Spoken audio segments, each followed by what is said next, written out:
Hey everyone, welcome to the latest video on my YouTube channel. I thought I would do a bit of a talking head video today. I got sent very kindly by the Warhammer community the new Arks of Omen Abaddon book, and it's really cool. Really enjoyed reading through it, and it might possibly be my favourite way. I haven't played a game yet, but I've played a few games off in my head to see how it might unravel, and obviously the narrative side of it is incredibly enticing for me, so it might possibly be my favourite way to play 40k at the moment. I thought I would do a quick video just running through some of the pointers. I've got a notebook here with some of the things which I've noticed all the way through, and obviously you're playing out on a battleship, so a big space barge in space. You've got all the corridors, doorways and everything, they're all locked. You're fighting across compartments, you're fighting across radiation leaked areas of a ship, you've got furnaces in there. It's very cool. So very quickly I thought I would just run through some of the pointers. I've got the book up here as well. The movement phase, the nice simple difference in the movement phase is everything is kind of shortest distance, so you're always measuring around an object. You don't account for the base, so you don't have to make allowances for the base to move around the object. You can always measure the shortest distance. So if you're moving around a hatchway or you're moving around the end of a wall, you just measure from the base of your model to the edge of the wall, round the wall, and then to where you need to go. So the base is pretty much ignored in terms of movement. However, bases do block line of sight, which does make some interesting charging. Obviously you've got mortal wounds as well from smites. That's going to make a difference. So you can't you can block your I mean, you've always been able to block mortal wounds, but you can't mortal wound through your you can't smite through your own models, because they will block line of sight. You can't shoot through your own models, you can't shoot through enemy models, and obviously charging as well. You're not going to be able to charge unless there's a gap. So that's quite interesting. It's going to add some real good nuances to one of our favourite and most important phases in the game of 40k, which is the movement phase. That's going to be great. All walls have a characteristic, so they're all going to have a separate role, and all the maps that you're playing on have all got the walls laid out for you, so you're going to be able to place the walls in the right places for you. The board is split into zones, so when you're playing a game, you've got all the different zones marked out. Blah blah.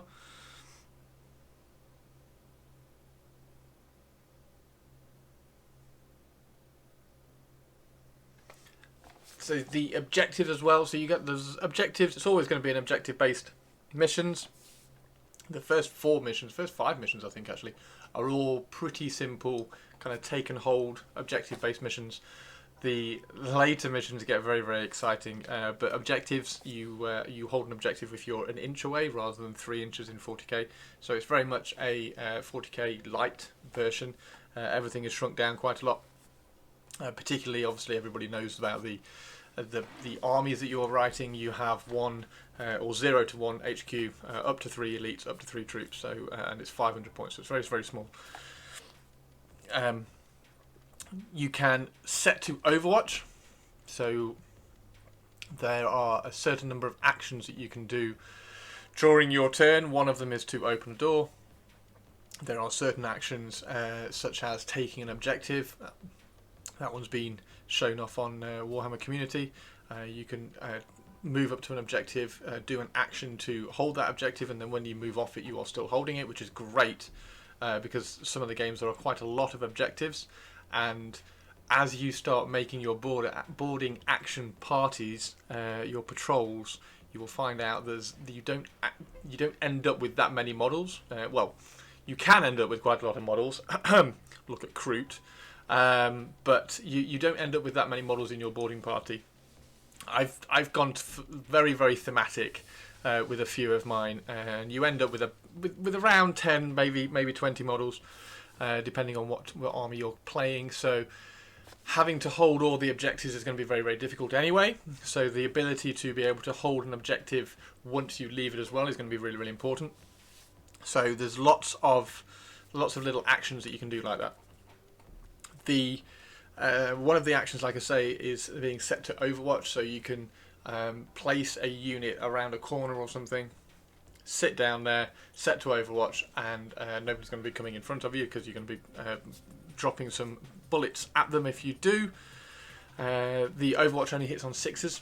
I think there's a rule where you can hit on 5s if you can already do something. I'm not entirely sure on that one, but I'll come back to it. There are, however, no warlord traits, no relics, and no stratagems. So all the warlord traits, relics, and strats that you get in your codex, gone. You lose them all. The only thing you get, let me just go and have a look.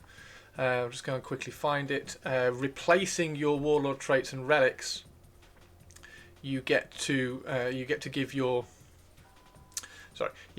warlord a enhancement. So some of the enhancements that you can get, you can have a close quarter killer, which allows you to reroll wounds in melee. You can have a trademark weapon, for instance. These are all little enhancements that you can get. So these replace your warlord traits and your relics. You can only pick one of these.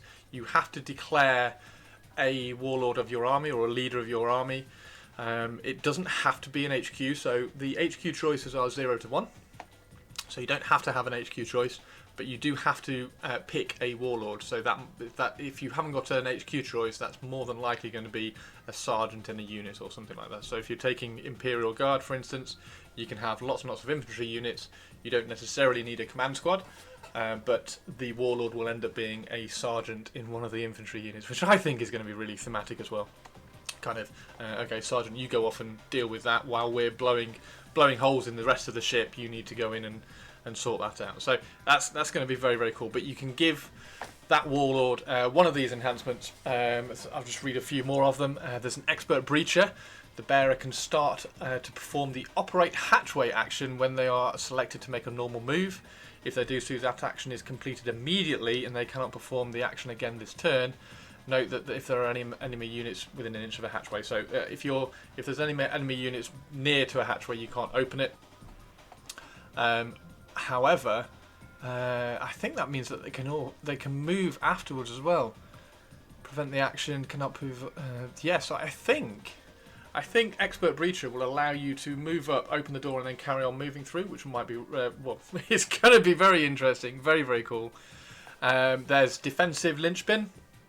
So this has an aura effect. Now, auras are also affected by line of sight. So if you are on the opposite side of a wall to a friendly model and you are casting an aura, which is while friendly unit is within 6 inches of the bearer, each time a model in that unit fires Overwatch, its unit can hold steady. So that's how you can get the hitting on 5s in Overwatch, so you can hold steady.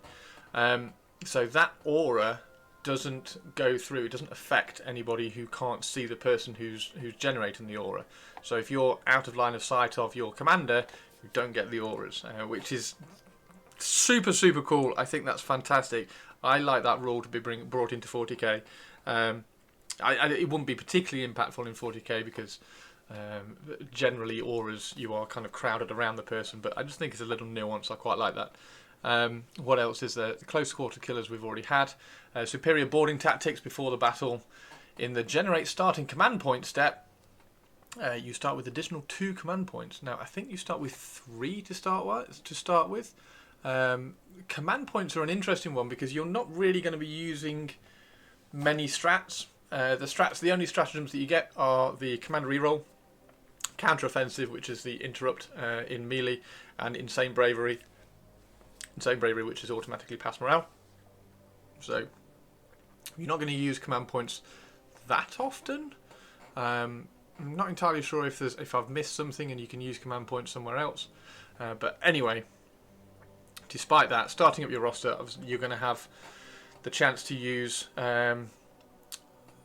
up to 1 HQ, up to 3 troops, and then up to 3 elites. Now, the good thing about this game, particularly in terms of getting people into the game of 40k, is that you only need minimum size units. So I'm pretty sure this was planned in terms of if you want to play this game, you just go and buy a box of X that you want to play, and then that will get you into the game. So for instance, minimum size unit of Bulgrin. So if you want to play some Bulgrin, you go and buy a box of Bulgrin. That's the minimum size. You don't need to get any more unless you want another unit.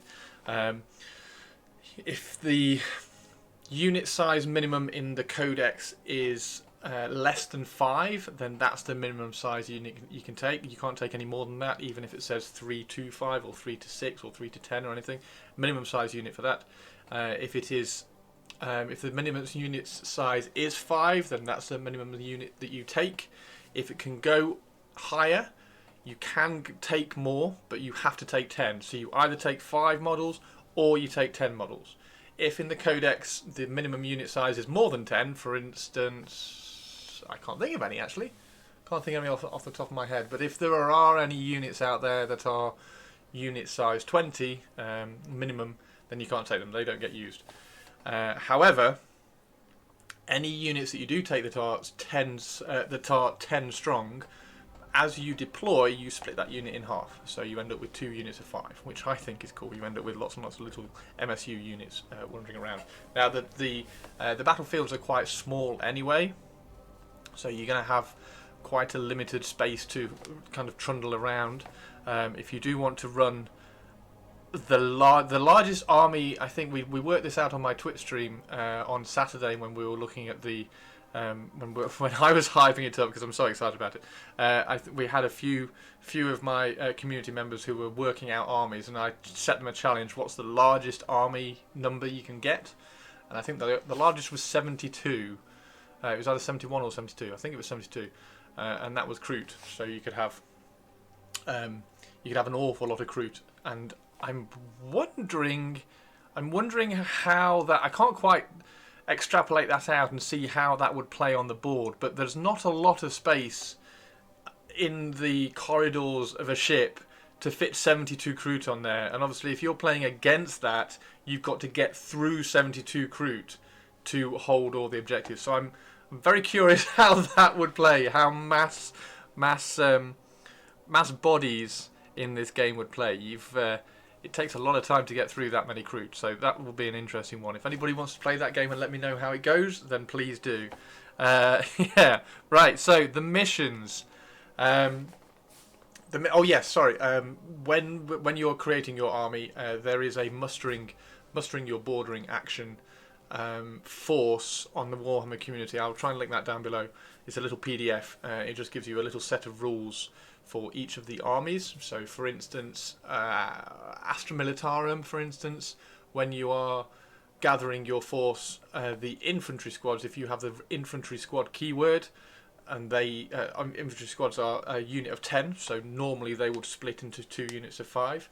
If you have the infantry squad keyword, they don't split. So infantry squads in Astra Militarum will always deploy in units of 10, which is quite cool.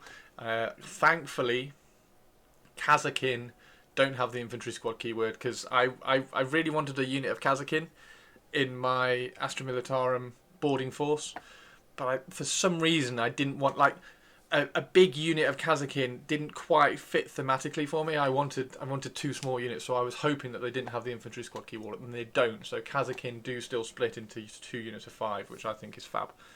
Also because you can put lots of special weapons in that unit and then split the special weapons off as well. So there are some videos coming on my YouTube channel very, very soon this week, as of time of recording, about my mech suit, my Imperial Guard mech suit. So they are to represent my Bulgrin in my army, and I really want to run a unit of these mech suits to represent Bulgrin, but a unit of these mech suit with some infantry squads and some Kazakin as my boarding action patrol. I think that would be amazing for Imperial Guard. It's so cool.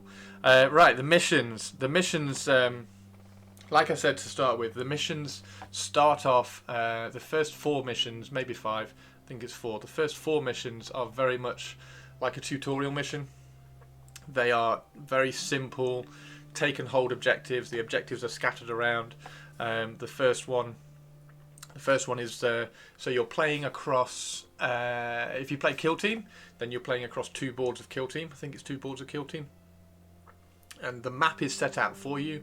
So Games Workshop, the Arks of Omen book, talks through where to put all the walls and where the objectives sit, and each map is split up into zones, and then each zone has some squares marked out on it, and then of those squares are areas where you can deploy. So you can only deploy in very, very small areas on the map. If you can infiltrate, you can deploy slightly further out of that square.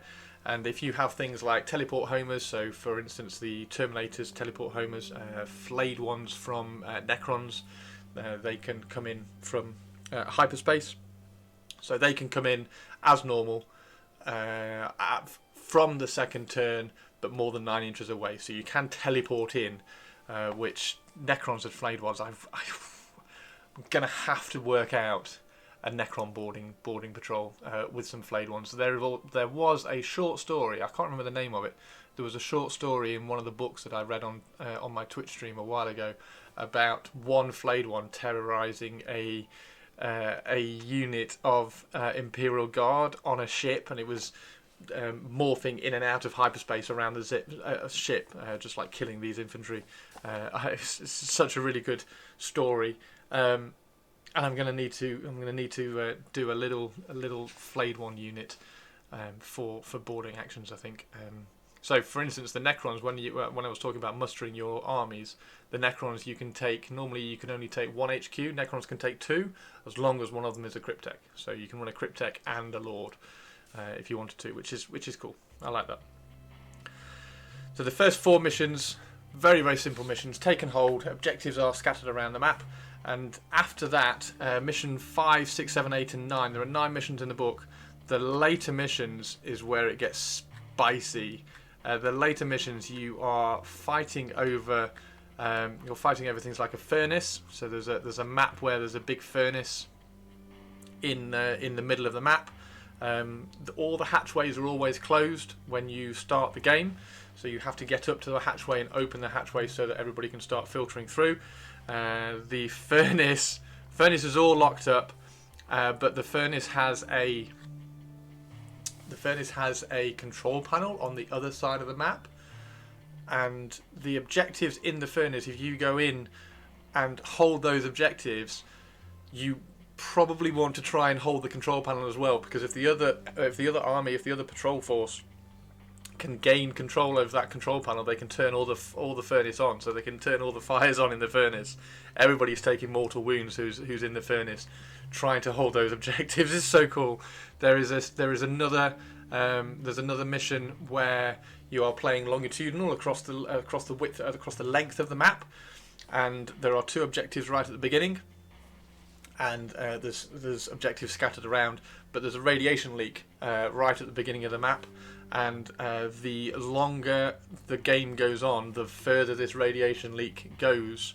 And if you are in that zone for more than 1 turn, then you start taking -1 toughness, you start taking -1 leadership, you start taking -1 movement, and obviously these 2 objectives that are right in the radiation zone are worth a lot more points. So if you can hold those objectives in the middle of this radiation leak, while your toughness is going down, while your leadership is going down, then you're going to get more points.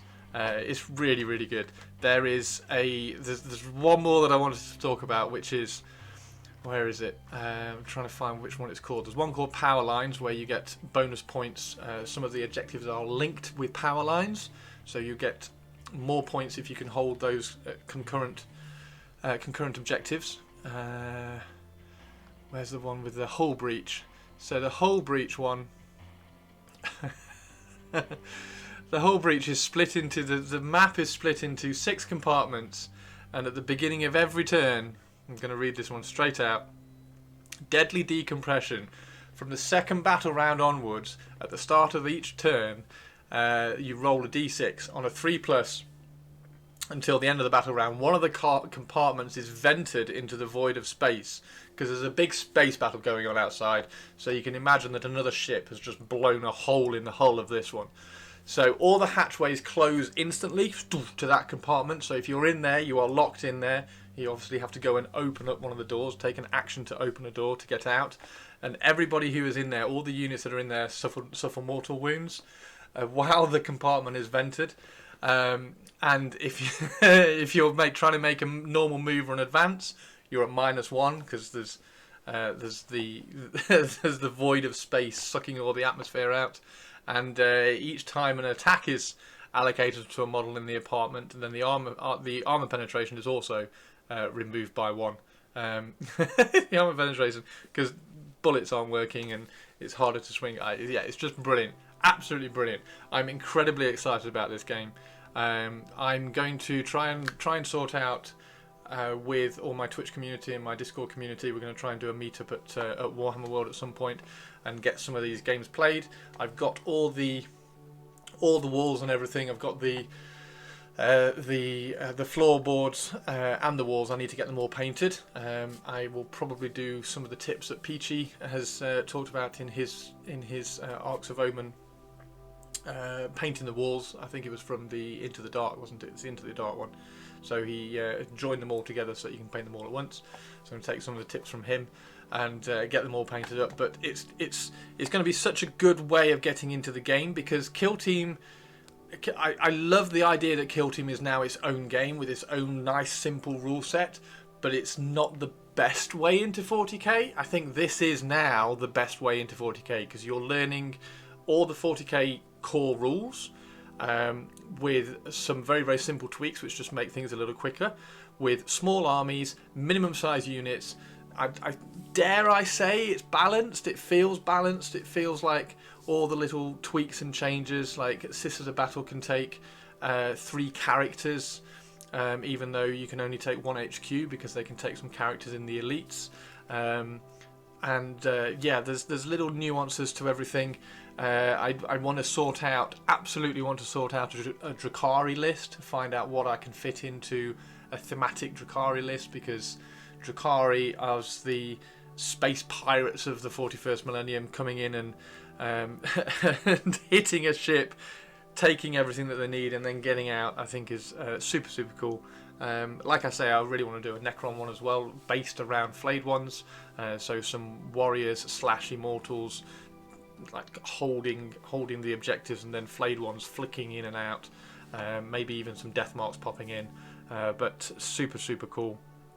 Please drop into my Twitch, so you can find me on Twitch most days of the week.